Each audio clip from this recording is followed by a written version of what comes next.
চোরা না শুনে ধর্মের কাহিনী এক জায়গায় বাদ দিয়ে আরেক জায়গায় ঢোকে। বালুমহল সম্বন্ধে আমি ডেপুটি কমিশনারদের বলেছি, বিশেষ করে 2-3 জায়গায় আমি নিজেই দেখেছি, যেমন মানিকগঞ্জ এবং মুন্সিগঞ্জ, এই দুটি জায়গায় আমি জানি যে আমার কাছে কমপ্লেন আসছিল যে এই চোরাই বালু উত্তোলন হচ্ছে। আমি একজন ডিসিকে তো সরাসরি বলেছি মুন্সিগঞ্জের, উনি সাথে সাথে অ্যাকশন নিয়েছেন। ওনার নামটা আমি ভুলে গেছি, আর ফাতেমাতুল জান্নাত, উনি অত্যন্ত অ্যাক্টিভ এবং সাথে সাথে উনি অ্যাকশন নিয়েছেন। আরও একটি বিষয় আজকে কথা উঠেছে, উনি বলছেন যে উনি অলরেডি কথা বলেছেন, দ্যাট উইল বি সলভড। আর মানিকগঞ্জে যে ডিসি ওনাকে বলেছি, ওটা এখন আপাতত আর কমপ্লেন নেই, বন্ধ হয়ে গেছে, কিছু সিজ করেছে। এবং মেঘনাথের কুমিল্লা ডিসিকেও আমি বলেছি, উনিও সাথে সাথে এটা সিজ করেছেন। কিন্তু তা আপনারা জানেন, চোরা না শুনে ধর্মের কাহিনী এক জায়গায় বাদ দিয়ে আরেক জায়গায় ঢোকে।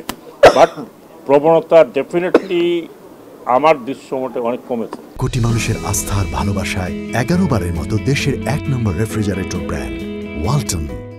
আমাদের দেশের 2/3 মানুষ এই নদীর উপরেই ডিপেন্ডেন্ট, মাছ ধরা থেকে শুরু করে পণ্য বহন থেকে শুরু করে সব কিছু।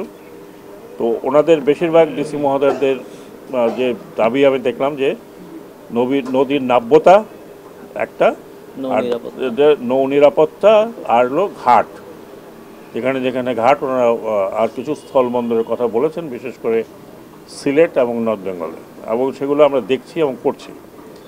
তো মোটামুটিভাবে, আর শ্রম মন্ত্রণালয় থেকে ওনাদের যে কনসার্নগুলো ছিল, শিশু শ্রম এবং শিশু শ্রমের যে আপনার পুনর্বাসন, এগুলোর জন্য শ্রম মন্ত্রণালয় অলরেডি বেশ কিছু প্রজেক্ট হাতে নিয়েছে, ডিস্ট্রিক্টে এবং ডিভিশনে কিন্তু এদের পুনর্বাসনের জন্য কমিটি আছে অ্যাজ পার দ্য ল। সেগুলো আমরা ওনাদেরকে মনে করালাম এবং বলেছি যে আপনাদের যদি কোনো অসুবিধা হয়, সেই ক্ষেত্রে সরাসরি না হলেও ডিজিটালি আমাদের সাথে কন্ট্যাক্ট করতে পারেন। আর ডিসি মহোদয়কে যেটা হচ্ছে ডেপুটি কমিশনার, আপনারা জানেন এটা অনেক পুরনো সংগঠন, এটা ব্রিটিশ টাইমেও না, এটা সম্রাট আকবরের সময় থেকে শুরু হয়েছিল।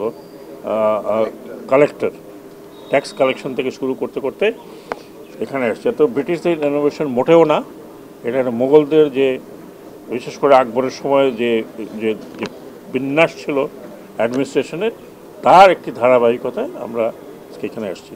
কাজে এটা অনেক পুরনো ইনস্টিটিউশন, এবং ওনারাই কিন্তু আসলে সরকার। এবং শ্রম অসন্তোষের ব্যাপারে আমরা বলেছি যে আপনারা একটু ইন্টারভেন করবেন, আপনারা কথা বলবেন, তারপরে আমরা ওখানে ক্রাইসিস ম্যানেজমেন্টের আপনার কমিটি আছে, সব কিছু জানে, একটু অ্যাক্টিভ করেন এট দিস মোমেন্ট।